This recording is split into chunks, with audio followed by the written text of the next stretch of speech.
Kali ini saya akan menceritakan tentang perjalanan sekelompok karyawan salah satu TV swasta di Jakarta yang pergi ke Gunung Ciremai 2015 silam. Dimulai dari tim produksi, katakanlah anak TV. Di situ ada jurnalis, editor, kameramen. Jadi ada 7 orang yang rencana mendaki ke Ciremai. Ada namanya Eno, Eto, Anwar, Anif, Galang, Danang, dan Kang Ais yang cukup berumur dan senior lah. Nah, Galang ini orangnya sensitif dengan hal-hal goib. Tapi teman-teman yang lain ini malah merasa tenang karena ada tameng yang dianggap ngerti lah dengan bangsa jin. Jadi mungkin kalau ada apa-apa bisa Galang aja yang ngeberesin. Sebelum berangkat, mereka bertujuh berkumpul diskusi di depan studio TV dan mempersiapkan semuanya untuk berangkat Jumat malam selepas kerja. Kang Ais menjadi leader dan punya ide bikin dokumenter, ya sekaligus untuk kenang-kenangan lah, seru-seruan, akan bawa kamera, ya sejenis handycam, ya lumayan bagus lah. Galang yang bertugas pegang kamera saat perjalanan. Intinya mereka bertujuh ini mau bikin yang bagus, totalitas, karena semua orang TV pasti hasilnya akan keren. Nah, singkat cerita, berangkatlah mereka bertujuh ini di hari Jumat malam jam 7 dari Cawang, Jakarta Timur. Mereka naik bus tujuan Bandung, lalu tiba di Terminal Lewi Panjang, Bandung pukul 4 subuh. Selama perjalanan tidak ada masalah, bahkan mereka semua kompak dan semakin akrab. Dari Bandung, mereka menuju ke Majalengka karena melalui pendakian Apuy. Sesampainya di Apuy jam 9 pagi, si Anif dan si Eto kan belum pernah ke Ciremai. Nah, pada agak kaget melihat suasana pos pendakian Apuy, dia bilang begini, kok sepi sekali ya, seperti jauh dari perkampungan dan banyak pohon-pohon besar tinggi, ngeri ah. Lalu teman yang lain menjawab, iya, kalau via Apuy memang lebih sepi daripada yang lain, tapi waktu pendakian lebih singkat dan kebetulan pada lebih suka yang gak begitu ramai. Sambil simaksi dan sarapan, ngobrol di pos, kemudian jam 10 pagi berangkatlah naik Ciremai. Formasinya paling depan Kang Ais dan paling belakang si Anif bergantian dengan Eno. Sedangkan si Galang bergerak sesuai kebutuhan karena dia pegang kamera, kadang paling depan, kadang paling belakang. Kondisi trek masih terbuka, matahari terlihat jelas dan banyak tanah lapang, ladang, sawah, sayuran. Suasana cukup ceria dan menyenangkan selama perjalanan tadi. Nah, perjalanan tiba sampai pos 1, namanya Arban, jam 12 siang. Istirahatlah di pos 1, duduk masuk di pos yang seperti bangunan kecil teduh dan nyaman. Si Galang ini sambil ambil gambar mondar-mandir di sekitar pos, ya video, ya foto, ya ke kanan, ke kiri, dari belakang, macam-macam. Tapi si Galang ini yang biasanya ramai sering bercanda, kali ini jadi pendiam di pos itu dan agak kelihatan jadi diam sejenak seperti melihat hal aneh. Mulai merinding nih, sedangkan yang lain masih seperti biasa dan bercanda semua.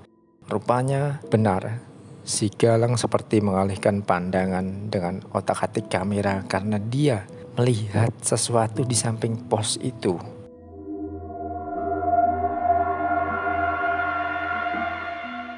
Katanya ada perempuan, pucat, rambut panjang, baju putih, agak transparan.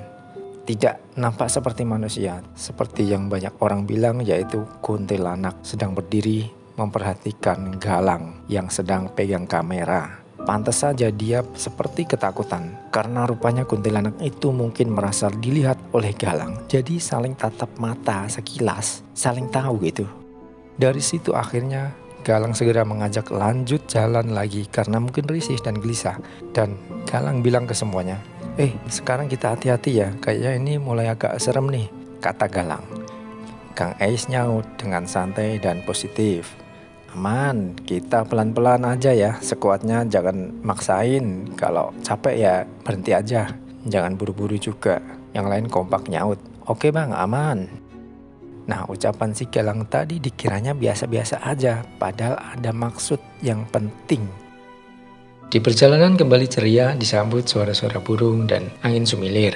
Si Galang pun sambil ambil gambar foto Video seperti tidak ada apa-apa. Di tengah-tengah perjalanan mulai masuk seperti dalam ruangan yang besar. Hutan lebat, pohon tinggi, rapat seperti atap. Seringkali ada pohon besar seperti melewati rintangan akar-akar. Dan memang kondisi trek hutan itu lebat dan pohon tinggi, besar dan rimbun menutup awan.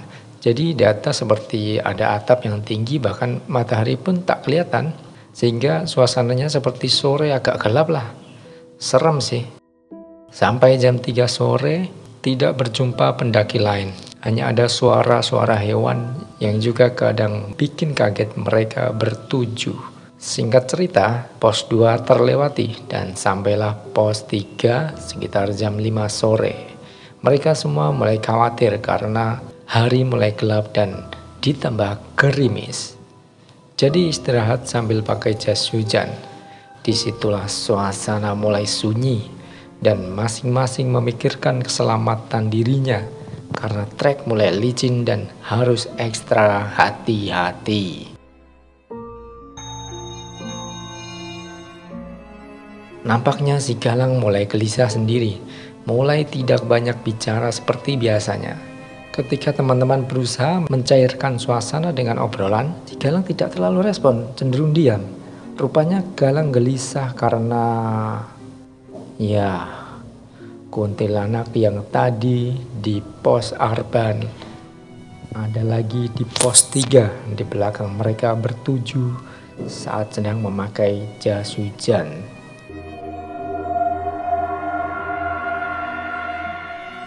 Lagi-lagi Galang minta segera lanjut jalan ke atas. Dipikirnya si Kunti itu sudah enggak ada pas ditinggal jalan. Dipikirnya. Di satu momen mereka rehat sejenak di jalan untuk atur nafas lah. Posisinya masih menghadap ke depan karena masih di trek yang sempit. Sambil ngobrol, si Galang kebetulan paling depan dan melihat ke arah Anif yang berada di paling belakang. Tiba-tiba langsung diam seketika kaget. Langsung ngajak buru-buru jalan lagi. Ada apa nih? Semua ikut curiga. Rupanya Kunti tadi ngikutin di urutan paling belakang. Atau di belakangnya si Anif. Lalu lanjut jalan dengan agak buru-buru dan semua cemas. Tak lama kemudian terdengar azan maghrib. Yang entah itu suara dari mana. Padahal sepertinya sudah jauh di atas gunung hampir pos 4. Tapi berpikir, oh mungkin dari perkampungan bawah, suaranya ke bawah angin sampai atas. Ya masuk akal lah, meskipun agak aneh sih. Lalu berhentilah di tempat agak lapang, kebetulan tikungan pojokan posisinya. Si Galang seperti orang panik dan paling awal ngajak teman-teman sholat maghrib di situ. Sholatlah mereka, tetapi hanya bertiga, yaitu Galang, Eno, dan Danang jadi imam. Posisi sholat menghadap ke jalan. Tikungan arah turunan. Di sana ada Anif duduk nyender pohon pojokan melihat ke arah tempat sholat. Sementara Kang Eis itu awar di samping belakang mereka sholat. Dan rupanya Galang melihat kuntilanak itu di samping Anif.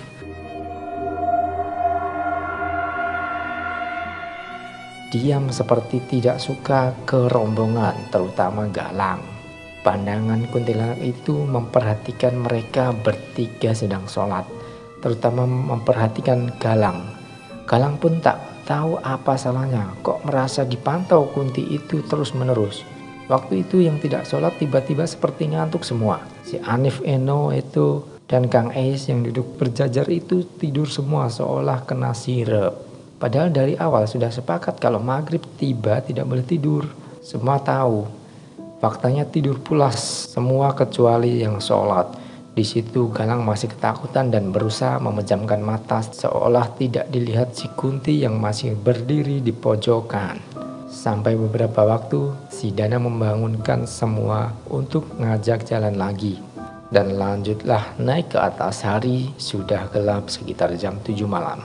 Si Galang masih sama, tak mau nengok ke arah belakang karena masih diikuti kuntilanak yang jalan seperti terbang di belakang Anif, tetapi berusaha seperti baik-baik saja. Tidak terasa sampailah pos 5. Sudah jam 9 malam lewat. Baru saja sampai taruh tas cari tempat lapang, ada rombongan sebelah seperti kesurupan atau hipo ya. Tapi kalau hipo kan harusnya kondisi dingin, padahal waktu itu cuaca tidak terlalu dingin. Jadi agak heran, kesurupan apa hipo? Tapi gelagatnya seperti kesurupan, hingga ada yang berusaha menenangkan dan ada juga yang baca-baca doa. Termasuk Kang E sebagai senior langsung ikut bantu rombongan sebelah, dan yang lain berenam mendirikan 2 tenda di samping trek. Sekitar jam 10 malam suasana sudah tenang dan mulai santai dan bersiap tidur. Ada yang begadang termasuk Galang, minta ada yang nemenin ngobrol karena dia merasa kuntilanak tadi masih di sekitaran sini. Atau bisa jadi yang masuk kesurupan itu jangan-jangan ulah kuntilanak itu, pikirnya. Karena Galang sudah gak lihat lagi penampakannya sejak sampai pos 5. Akhirnya jam 11 malam mulai hening pada tidur kecuali Galang dan Kang Ais yang berjaga. Selamat tidur baik-baik saja sih. Tapi Galang sering tidak tenang melihat sesuatu di sekitar tenda, tapi teralihkan dengan obrolan Kang Ais yang santai. Tibalah subuh, mereka berdua baru mulai tidur karena Galang sudah berani tidur. Semua tidur pula sampai jam 10 siang dan diskusi. Cuaca seperti mendung, Kang Ais memutuskan mereka untuk turun saja, tidak memaksakan naik ke puncak Ciremai. Dan buru-buru membereskan tenda karena hujan semakin deras. Singkat cerita, tidak ada hal aneh sampai di pos pendakian. Santai, makan, dan cerita horor itu barulah diceritakan semua oleh si Galang. Dan pulanglah mereka sesampainya di terminal Lewi Panjang, Bandung. Bersantai cukup lama, cerita masih belum selesai. Kang Ais inisiatif pengen lihat hasil rekaman video dari kamera Galang yang diambil dari awal sampai akhir. Lalu menyalakan kamera. Sontak Kang Ais terkejut dan bingung. File videonya tadi kok nggak ada ya? Semua kaget. Serius Kang? Coba cek. Dan benar saja video-videonya nggak ada. Aneh sih. Rekaman di gunung tak ada satupun di kamera, alias kehapus semua. Dari situlah masing-masing pada nanya, tadi yang pegang kamera terakhir siapa ya? Jangan-jangan kehapus. Masih berdebat semua, saling tuduh dan curiga satu sama lain. Disinilah suasana mulai tegang, saling menyalahkan, dan aneh, nggak mungkin karena mereka semua orang-orang TV yang profesional, pastinya paham kamera semua. Akhirnya Kang Ais sebagai senior bilang, sudah nggak apa-apa, lain kali kita bikin lagi. Kita jangan ribut. Mungkin saja kita memang tidak boleh merekam di trek itu. Mungkin ada faktor penampakan sosok itu juga. Mungkin tidak suka kalau kita membuat video di sana. Semua mengiyakan. Akhirnya semua tenang, tapi dengan wajah cemas dan bingung. Pulanglah semua naik bus dengan tangan kosong. Puncak tidak tercapai, niat bikin dokumenter pun hasilnya nol. File video hilang semua alias ngeblank. Sampai sekarang pun kejadian 7 tahun lalu itu masih menjadi misteri yang membuat mereka bingung sekaligus jadi cerita untuk diulang saat berjumpa. Itulah cerita dari teman-teman media yang dialami tahun 2015. Terima kasih sudah menyaksikan. Jangan lupa like, komen, dan subscribe. Catatan misteri.